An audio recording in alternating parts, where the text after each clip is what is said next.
tu la kukaribisha, lakini kwa kuwa kuna hoja imetolewa na Mhashamu Baba Askofu ameifafanua vizuri umuhimu wake, na kusema pia wewe uko katika eneo ambalo ni la msiba, kwa maana na wewe upo kwenye maombolezo, pamoja na kwamba ni kiongozi wetu na ni mgeni rasmi, lakini kwa kuwa pia mimi ni msimamizi wa utekelezaji wa shughuli za serikali, nimhakikishie Mhashamu Baba Askofu kwamba jambo hili nimelipokea, na bahati nzuri Mheshimiwa mbunge akiwa ambaye ni waziri wa viwanda na biashara, akiwa ameambatana siku moja na naibu waziri wa uchukuzi, walikuja ofisini, na moja ya jambo walilosema Mheshimiwa waziri ni kwamba mawaziri hawaulizi maswali. Ni vizuri kutiliwa mkazo katika miradi ambayo inawasumbua wananchi katika maeneo yao. Mheshimiwa Baba Askofu, sikukusudia kulisema hili la barabara, pamoja na kwamba nimeiona, kwa sababu nilipewa tu jukumu la kumkaribisha kiongozi wetu na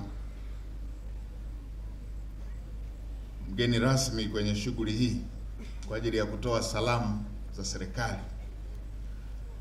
Lakini nimeiona barabara yenyewe hii ya kuanzia Kitai kuja Luanda kwenda mpaka Ndumbi, lakini na ile ya kutoka Kitai kwenda mpaka Litui. Mhashamu Baba Askofu, barabara ya kutoka Kitai mpaka Luanda, mkandarasi alishalipwa fedha yake ya kutekeleza, na kama ambavyo wananchi wameweza kuona, ni dhahiri kwamba spidi ya ujenzi hairidhishi. Sasa nikutake mkuu wa mkoa, mwite mkandarasi huyu mara baada ya shughuli hii kuisha, mwambie alishapokea fedha ya awali ya ujenzi wa barabara hii, na kwa taratibu za kiserikali ni mpaka kazi aliyopewa fedha imalizike na afanye kazi nyingine, atoe certificate kwamba kazi hii imeshafanyika, ndipo apewe malipo mengine. Kwa kuwa ameshapokea fedha ya awali, kumekuwepo utaratibu wa wakandarasi kupokea fedha na kutumia kwenye shughuli zingine.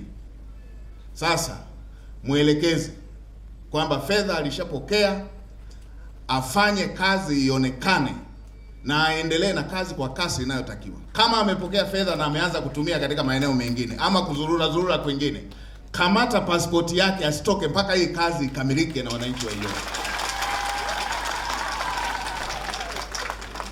Mheshimiwa Rais anataka wananchi wa Kitai, wananchi wa Luanda, wananchi wa Litui watumie barabara hii, ndio maana fedha yake imeshatoka.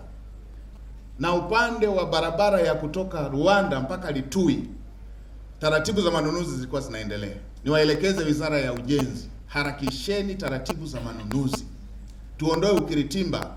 Hili ni eneo lenye potential kubwa ya kutuletea uchumi mkubwa na fedha nyingi zisishughulikie taratibu katika maeneo mengi.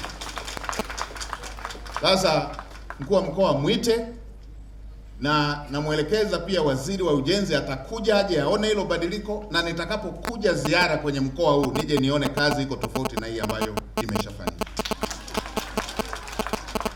Mheshimiwa Makamu wa Rais, yale mengine ambayo yanahusisha taratibu zingine za kutekeleza kama ambavyo maombi yameletwa, tumepokea, na bahati nzuri mkoa wa Ruvuma una wabunge machachari, kama ambavyo dada yao ambaye ndo alikuwa mwenyekiti wao alikuwa akiwaelekeza, alikuwa akiwaongoza. Tunaamini hata katika maeneo mengine, na wewe Mheshimiwa Makamu wa Rais, tunajua kiu yako kila wakati ya kuona maendeleo yanapatikana. Endelea kupokea miongozo ili kuweza kuhakikisha haya yaliyosemwa yanafanyika. East African Spirits Company Limited ni kampuni inayojihusisha na uzalishaji wa pombe kali na bia. Kampuni hii ilianza mnamo 2018 ambapo ilianza na line ya plastiki. Tulianza uzalishaji wa bidhaa yetu inayoitwa Diamond Rock. 2019 tukaanzisha line yetu ya line ya glasi ambao tunazalisha bidhaa yetu pendwa Hanson's Choice. 2023 ndipo tulipoanza ku blend na ku manufacture beers zikiwa ni Hanson's Light, Goldberg, Basembi ambayo imeunga mwaka 2024 na Hanson's Dry iliyoanza uzalishaji mwaka 2025. Bidhaa zetu ni bora, salama, zimethibitishwa na TBS, lakini pia zina key element au niseme ni zina sifa kuu ya kutokuwa na hangover, kutokuwa na harufu mbaya, na pia zina bei nafuu kwa kila Mtanzania.